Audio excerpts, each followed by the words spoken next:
Welcome to this latest edition of the Ril Dil podcast. I'm your host, Cyril Gerald Quinn, on this 15th of June, 2022. Hope everybody out there is having a great week so far as we head towards a Father's Day weekend. The NBA could end tomorrow night.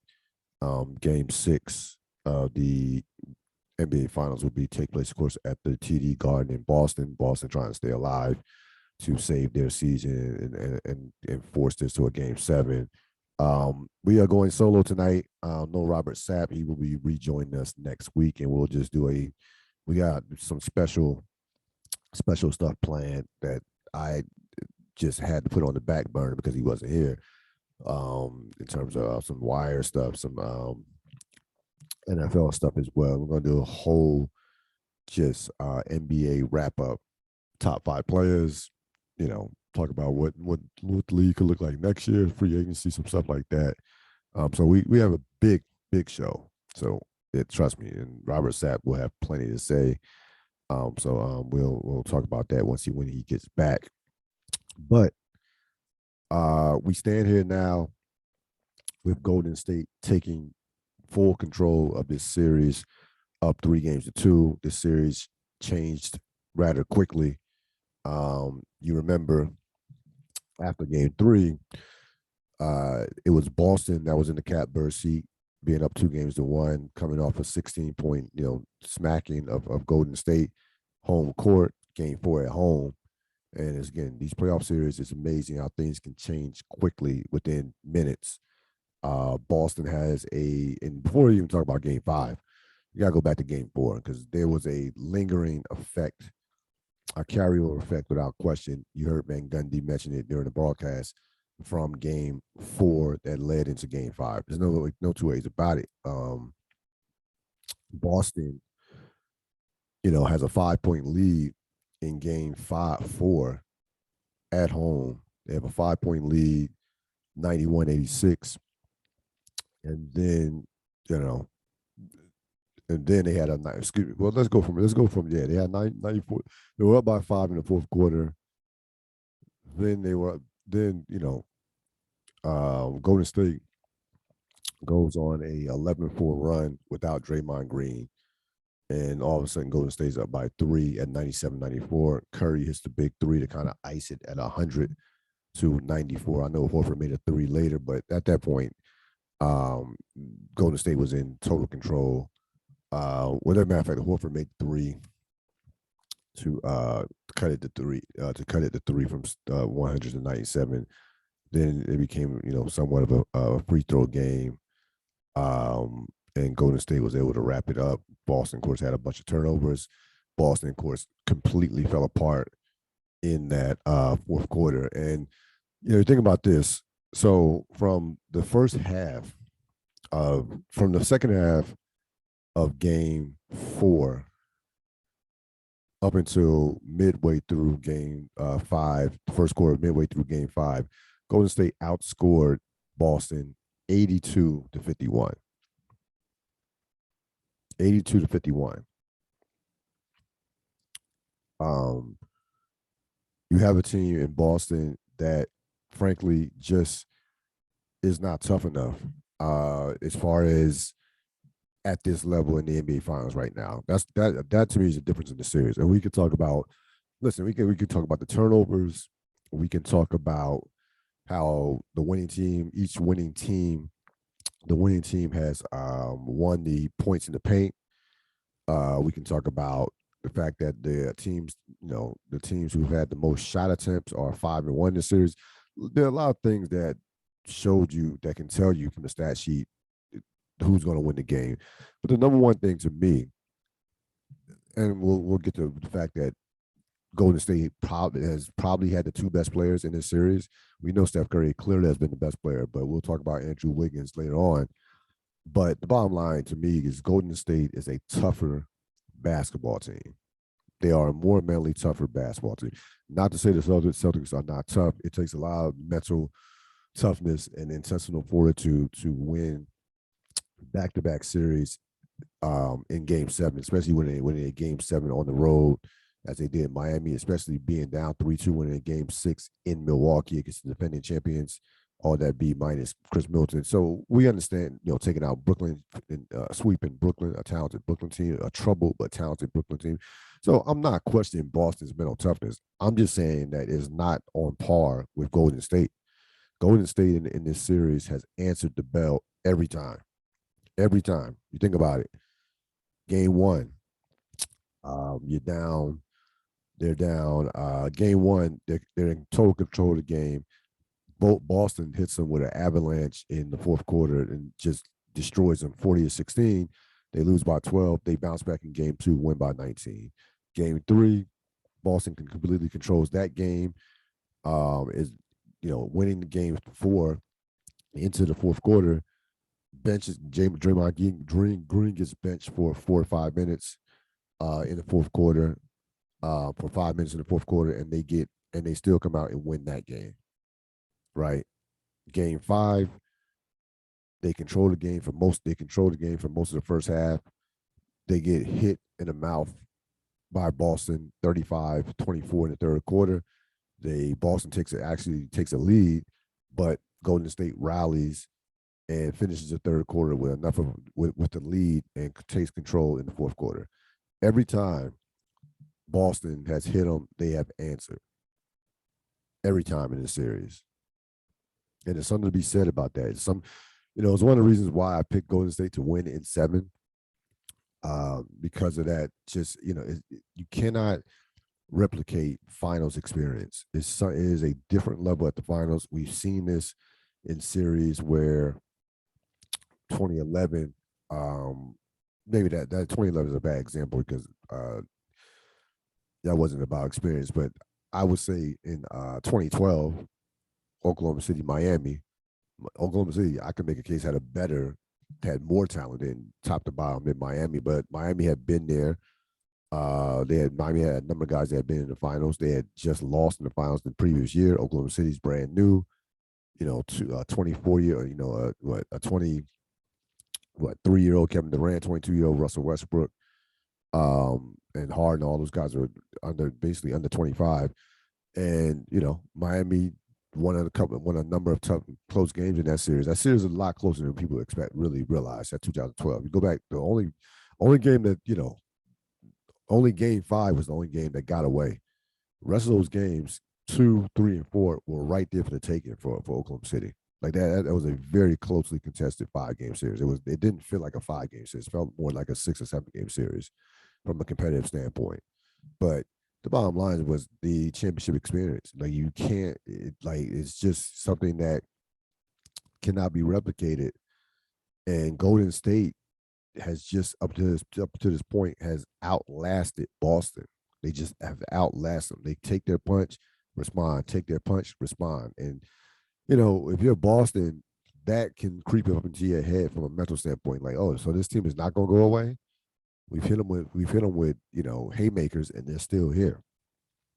And also, let's be honest, and we saw Boston's youth show in particular in game 5 with the just the bitching and moaning to the officials, the Marcus Smart basically blowing a gasket and completely almost imploding in that fourth quarter, getting a technical foul, offensive foul, just doing, even though it was a flop by Jordan Poole. But just doing stuff that he's too old for. I mean, Marcus Smart has been in the league since 2014. He came in the Andrew Wiggins, Joel Embiid draft back in 2014. He's too old for that. He's too good of a player for that. But even Udoka got a technical foul. But to me, the difference in this series has been, minus stats and all that, has been the fact that Golden State is the more experienced, finals experienced team.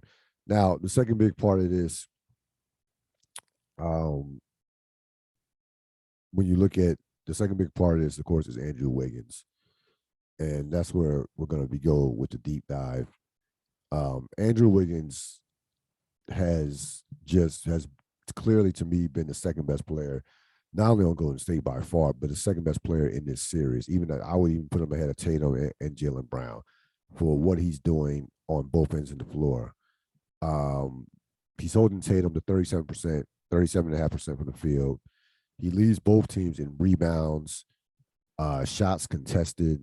Um, he's second, of course, on Golden State in points. He last two games he's going 43 and 29 on the last two games. The game four, of course, had the 16 big rebounds, and last in game five, of course, he was the best player on the floor with 26 and 13. And this is really something that, you think about Wiggins. Wiggins was a guy who, he's one of these athletes who is just better than everybody from a physical talent, from a talent standpoint.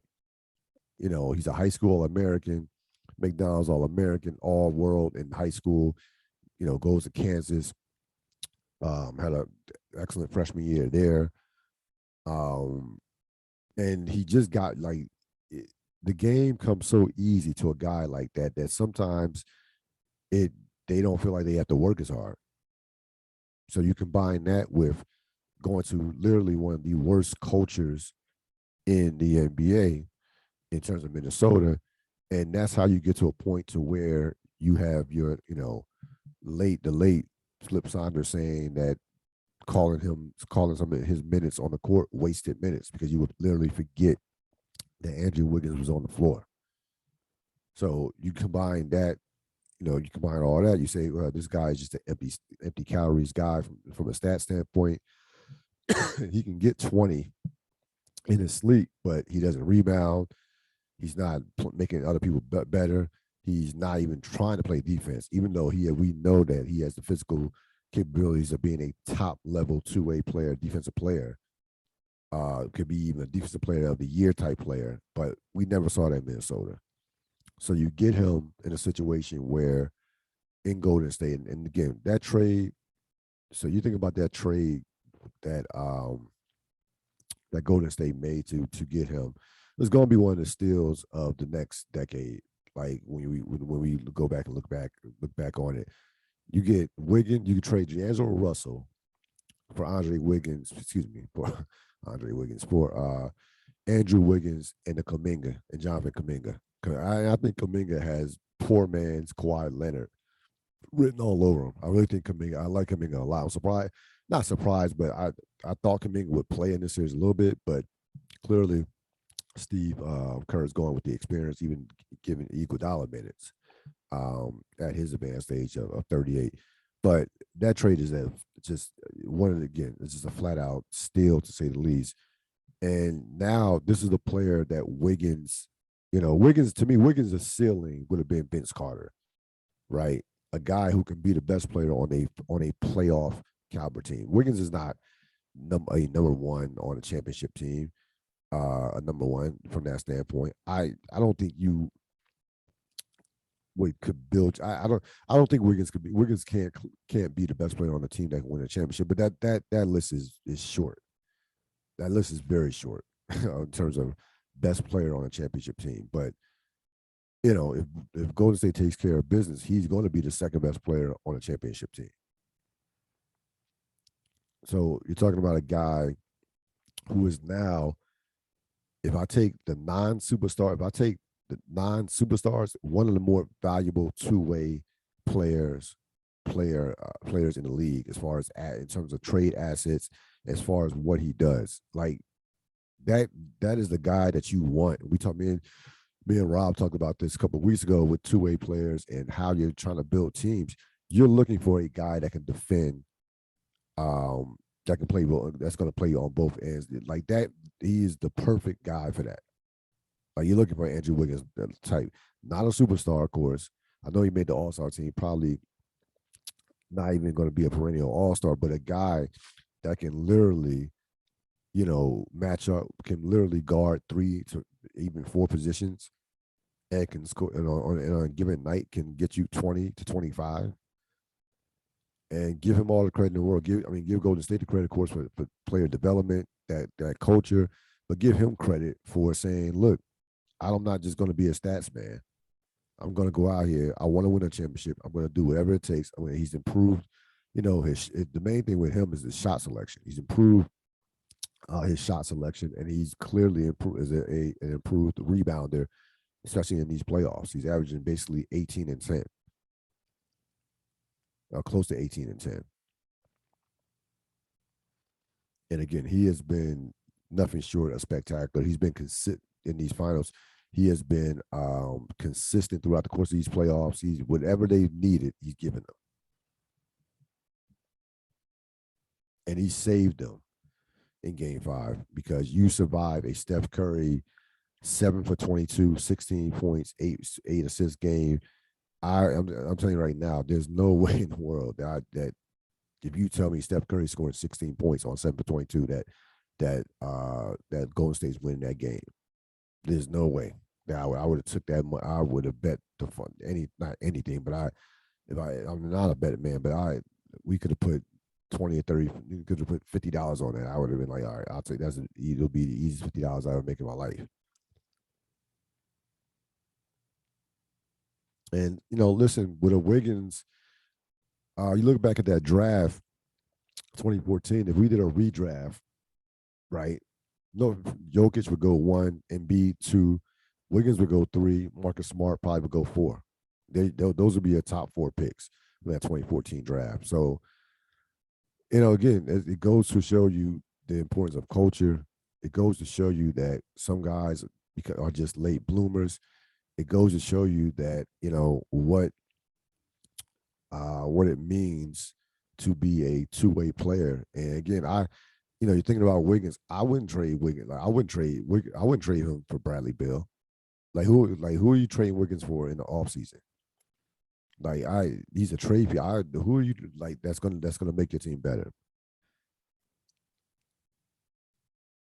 Now again, I'm not saying that Wiggins is a better player than Bradley Beal from a scoring standpoint, but for what in terms of impacting your team to win a championship, I think that I'm taking Andrew Wiggins over Bradley Beal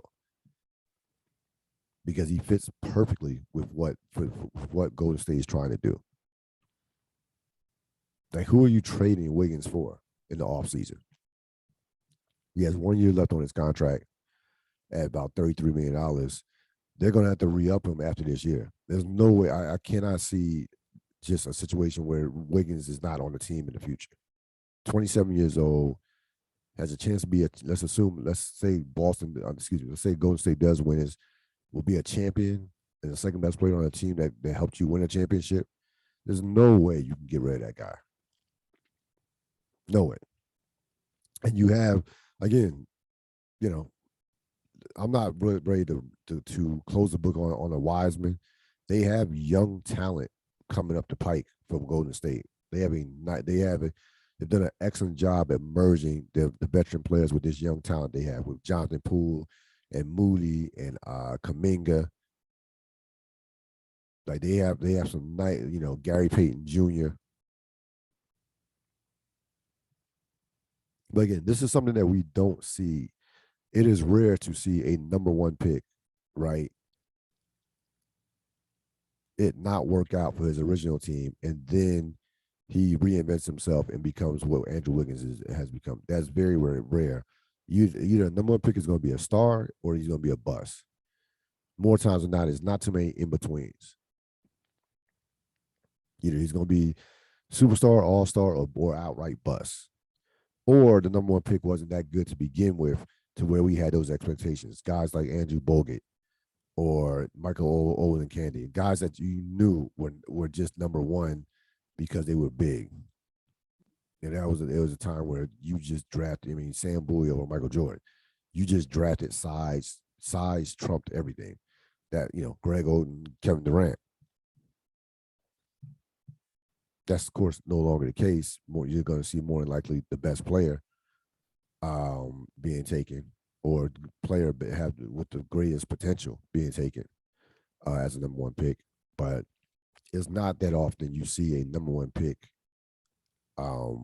not live up to expectations and then become a major piece or a second best player on a potential championship team. That's just something that this is a very unique situation in terms of NBA history. It really is. It really is remarkable to watch.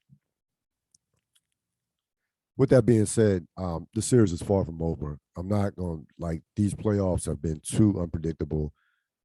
from game to game, series to series. These playoffs have been closely contested.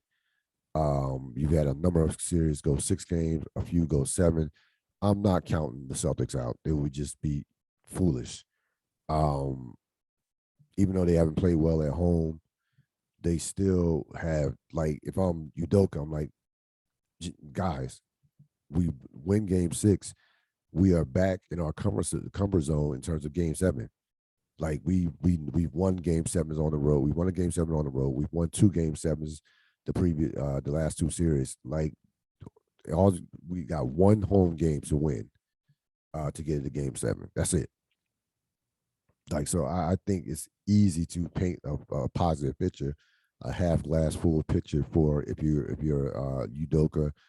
Um, if you're worried about the mental approach of the Boston Celtics, I did pick Golden State in 7. I did. I don't like going. I'm not changing my pick, but I'm not in terms of who I think is going to win the series. But I really believe that I think Golden State is going to be out for blood tomorrow. From the standpoint, they are not coming in with the idea we got game 7 in our back pocket at home. Remember, Clay, Draymond, Steph, Iguodala, all have. I don't think Looney was on. Yeah, Looney was on the team too. 15. Yeah, he got drafted in 2015. He was on the team. All those guys have experienced losing a game 7 at home. All of them have experienced that from that standpoint. So they will come, like the Celtics. Celtics are going to have to win a close game. Like the Celtics. To me, I don't see how the game is not close. Well, I could see. I mean, the Celtics make a million threes, but I think this will be a very close game. I think it'll be similar to game 4. And I think, come tomorrow night that, Steph Curry will be a 4-time champion. I think that Golden State wins a close game and Curry finally gets his finals MVP and gets his 4th championship tomorrow night. But again, if you're telling me Father's Day evening, we're sitting here in the 4th quarter, 5 minutes left, and the Celtics are winning, wouldn't surprise me.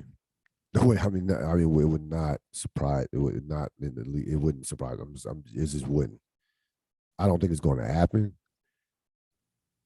But I like at this point, again, with the way these playoffs have gone, with some of the things that have happened, it's not like nothing would surprise me from that standpoint. But I think that there is a mental fatigue that the Celtics have right now. And I think that, I've there's been a lot of talk about the Celtics defense against Steph Curry, drop coverage, no drop coverage, and all this. The Celtics defense has not been a problem. Like, they're holding Golden State to 10 points less than what Golden State was coming into the series. Golden State coming into the series was averaging like 115 points a game during the playoffs. They hold them to 105. The problem has been the Celtic offense. That's been the problem, especially their 4th quarter offense, minus game 1. I mean, they've offensively have been average at best, for them mediocre. Remember, when the Celtics went on that run to go 28-7, not only did they have the number 1 rated offense, they had number 1 rated defense. They had a number 2 rated offense. And look at these games. Look at the 2 games that they won in this series. How many points did they score? 120 in game 1, 116 in game 3. They've had back-to-back games of under 100 points, and in game 2, they scored 88 points. Their offense has not been good. They are taking bad shots. Half-court offense is stagnant. They turn the ball over at left and right. Tatum has already set the record for most turnovers in the postseason. That's a record that you don't want. So I keep hearing about, again, how are we going to defend Steph Curry? I think that their defense on Steph Curry has been fine. To be honest with you, I haven't had a problem with their defense on Steph Curry. Like, Steph Curry is an all-time great player. He's going to get his numbers. There was no question in my mind that Steph Curry was going to average close to 30 points a game.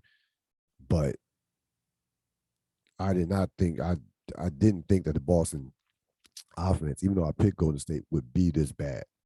And it has been that bad.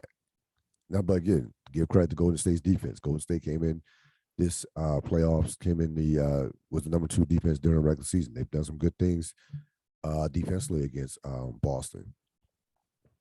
So I like Golden State to close this one out tomorrow.